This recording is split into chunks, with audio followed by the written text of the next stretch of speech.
Hi there.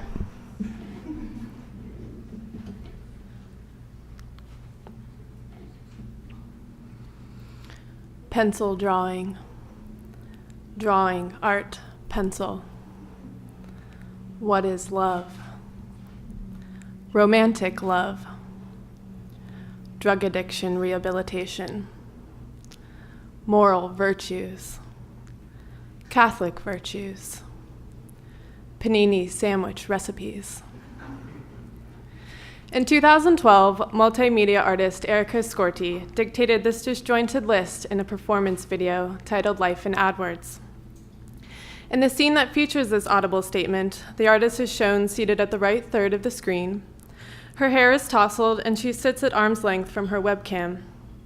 A large studio space is visible in the background, with light streaming into windows located behind her.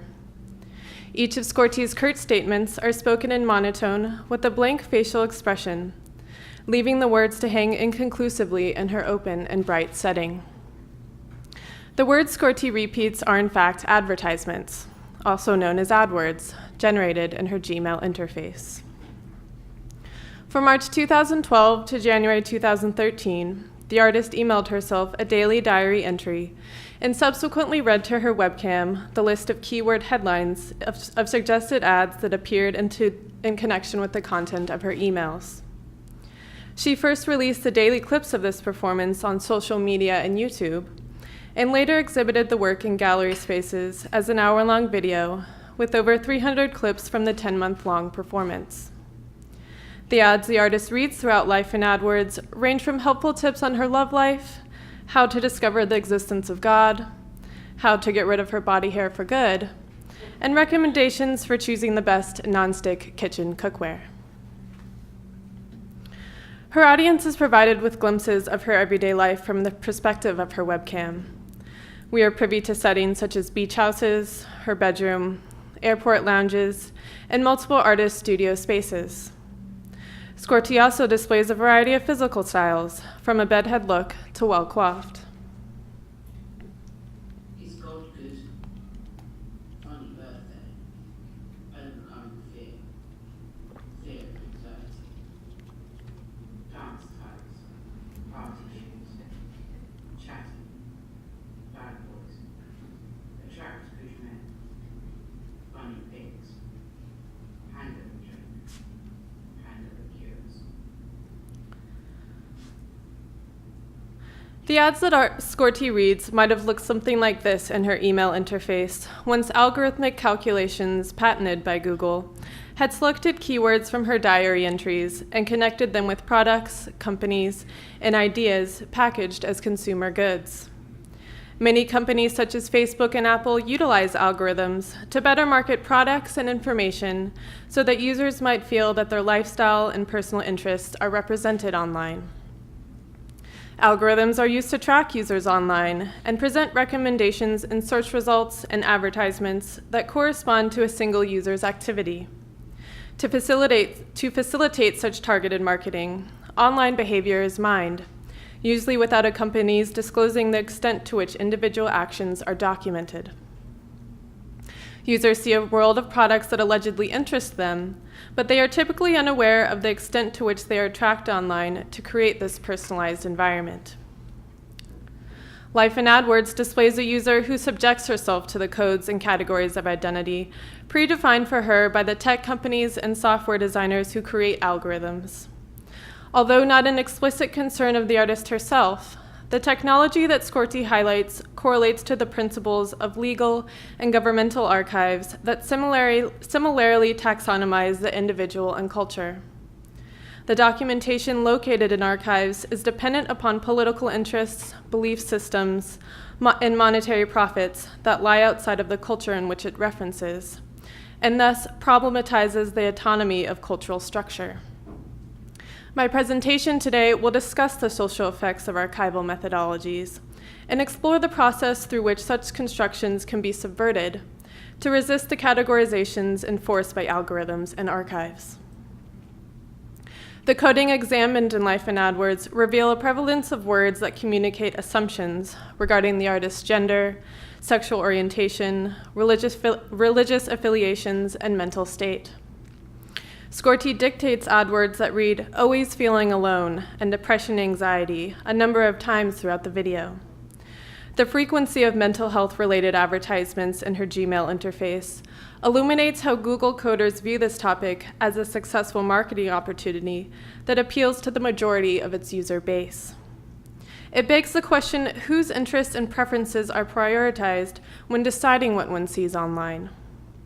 Scourti might not have been interested in these ads, but they were presented to her over and over again. The algorithmic interpretations throughout the work signals that certain words and phrases have been limited to particular values and interests, and provides evidence of the rigid parameters the coders of algorithms observe in order to create a so-called personal online environment. Author and historian James Clifford accounts for this Western anthropological method to establish categorical groupings of information and objects, to assert identity as a kind of wealth of objects, knowledge, memories, and experience. His term for this methodology is called culture collecting, which he critiques as a separation of elements from their original circumstances and their preservation in an administrative format such as the one seen here.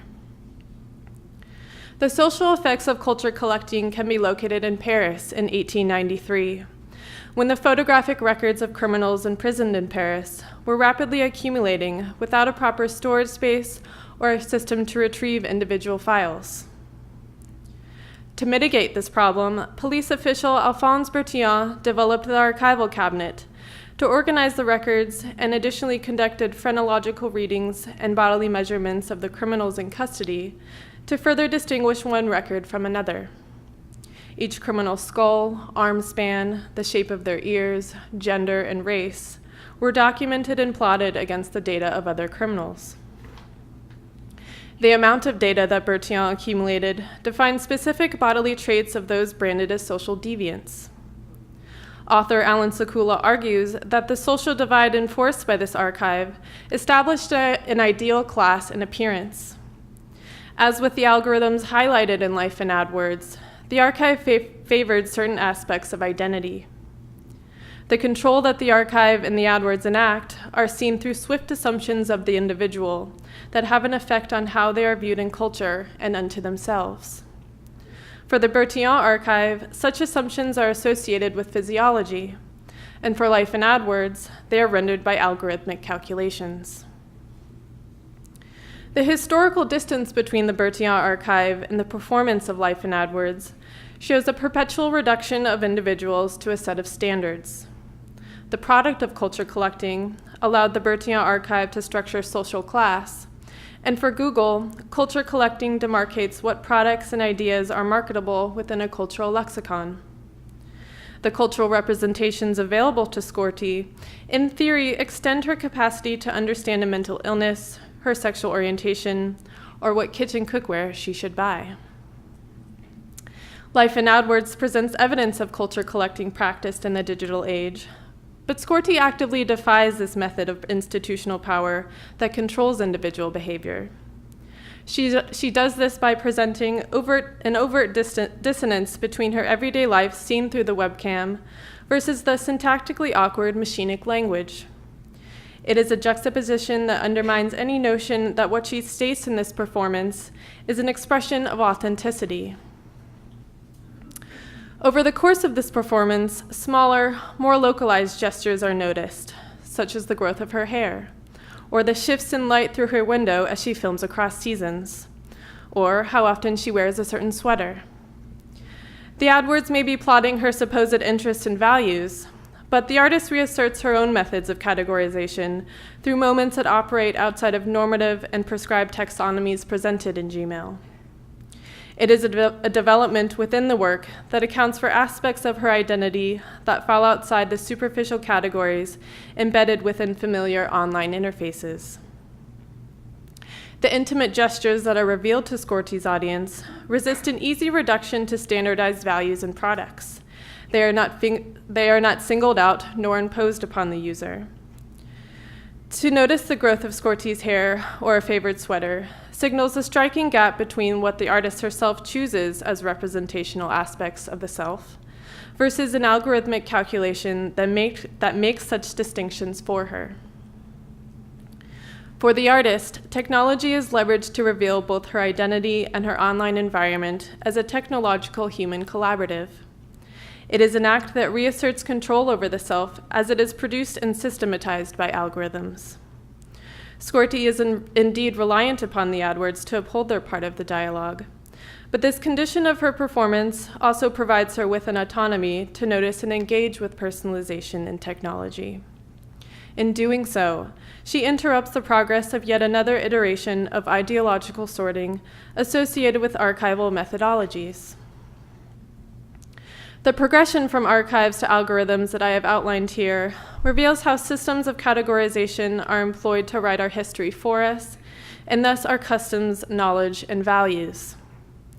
Life in Adwords mocks a future where all human actions are calculated to potentially exclude any unpredictable moments and personal growth. And as algorithms become more pervasive within everyday online interfaces, we consciously make these constructions of identity invisible once we allow them to predict our next song, tell us which movie to watch next, or fill in our search queries. Scours' work emphasizes a use of technological calculations as resources to interrogate this prescriptive logic rather than settling for its limitations. To compare algorithms to the methodologies of the archive is to recognize that both systems hinge upon an interest to cultivate a standardized cultural knowledge. As data tracking becomes more evident within familiar online platforms, Scours' work provides the groundwork for us as viewers to question if our autonomies are at risk as we encounter innovative technologies where our online experiences are aligned with algorithmic selections. Thank you.